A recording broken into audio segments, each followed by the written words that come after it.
marka ugu horeysa golaha waxa ay si weyn u cambaareeyeen tallaabadii ay kaligood qaateen xildhibaanada golaha shacabka 12 Abriil ee sanadkan 2021 ee ku saabsanaa meelmarinta qaraarkii uu saxiixay 13 bishan madaxweynaha muddo-xileedkiisu dhamaaday Maxamed Cabdilaahi Farmaajo kaasoo meesha ka saaray heshiiskii 10 iyo 7 Sebteembar ee qaabka loo marayo hanaanka doorashooyinka Soomaaliya. waxay cambaareeyeen ficiladii ay qaadeen xildhibaanada golaha shacabka oo ay waqti ugu kordhiyeen madaxweynaha muddo-xileedkiisu dhamaaday Maxamed Cabdilaahi Farmaajo iyo xildhibaanada golaha shacabka taas oo wiiqaysa midnimada iyo xasiloonida geedi socodka dimuqraadiyadda iyo dastuurka curdunka ee Soomaaliya. waxa ay sheegeen in taa ay khatar gelinayso nabadgelyada sidoo kalena guulaha muhiimka ah ee ku tilaabsatay sanadihii lasoo dhaafay dowladda Soomaaliya ee ay taageeraysay Midowga Afrika iyo la howlgalayaashooda ay tahay mid hoos u dhigaysa.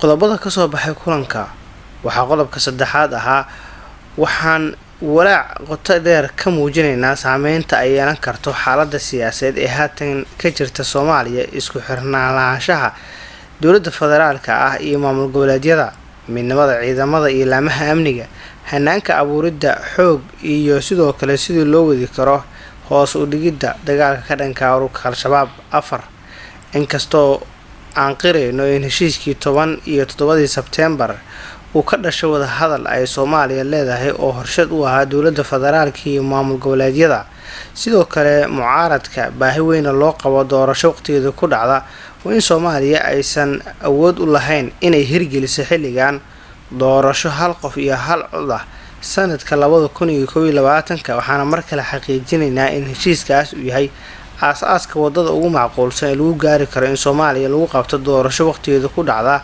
daahfurnaan iyo kalsooni leh. golaha waxay si cad u sheegeen in doorasho qof iyo cod ah aysan Soomaaliya hadda ka dhici karin.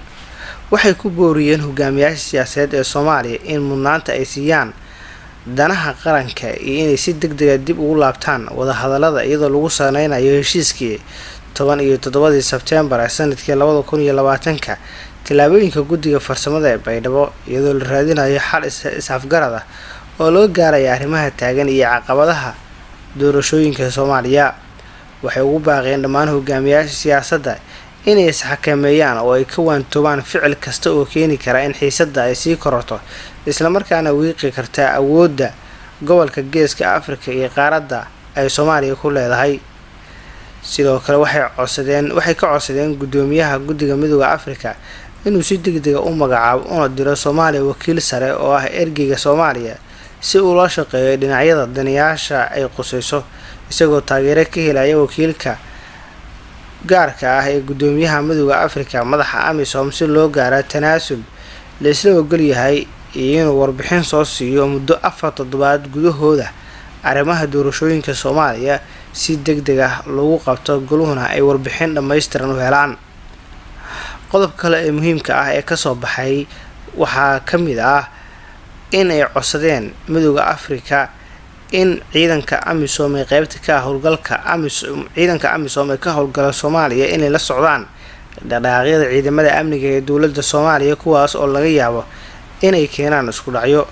waxaana ay gudoomiyaha guddiga Midowga Afrika si degdeg ah looga codsaday qabashada shir ay leeyihiin ciidamada oo safiirada ciidamada ay ka joogaan Soomaaliya guddiga isku dhabaridka howlaha militariga iyo taliyaasha ciidamada difaaca ee ka socda AMISOM ee ku sugan Soomaaliya iyagoo sheegay inay u baahan yihiin in la helo xal waara oo ciidankaas ay ku shaqeeyaan inta xaaladda cakiran ee Soomaaliya ay ka jirto.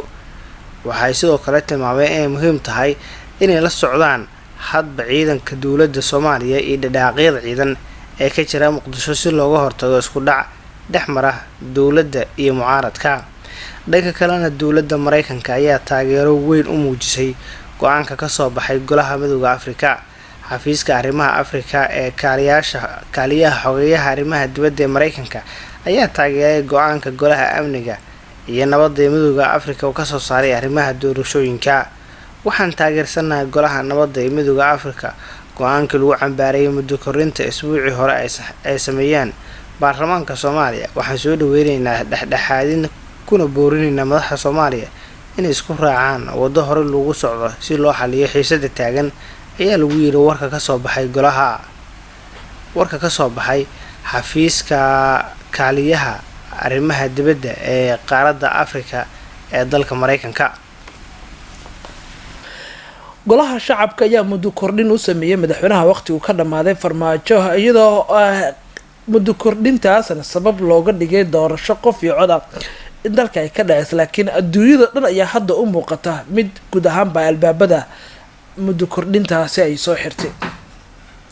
ra-iisul wasaare Roble xalay waxa uu kulan degdeg ah la qaatay hay'adaha ammaanka iyadoo wax badan la iska weydiiyay xaaladda amni ee caasimadda Soomaaliya ee Muqdisho, iyo sidoo kale waxaa laga hadlay shaqaqadii shalay ka dhacday garoonka diyaaradaha ee Muqdisho oo muuqaal aan wanaagsaneyn ka muujiyay xaaladda garoonka, maadaama garoonku yahay meelaha caalamiga ah ee dalkeenu aad ugu sareeyo. ra-iisul wasaaraha xilkaasi ayaa Maxamed Xuseen Roble ayaa xalay shir gudoomiyay shirka amniga caasimadda, asagoo hay'adaha ammaankana faray in la dardargeliyo sugidda amniga xilliga lagu guri jiro inta lagu guri jiro bisha barakeysan ee Ramadaan.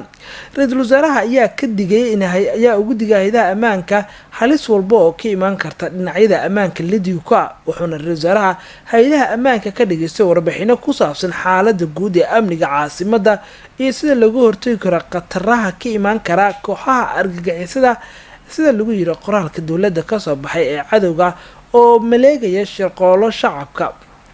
qoraalka ka soo baxay xafiiska ra-iisul wasaare Roble ayaa hay'adaha ammaanka la sheegay inay la yimaadaan istiraatiijiyad cusub. taliyaha ciidanka booliiska General Xijaar ayaa ka hadlaya istiraatiijiyada qorshaha cusub iyo waliba ra-iisul wasaare Roble isna qodiisa arrimaha ammaanka faahfaahinaya.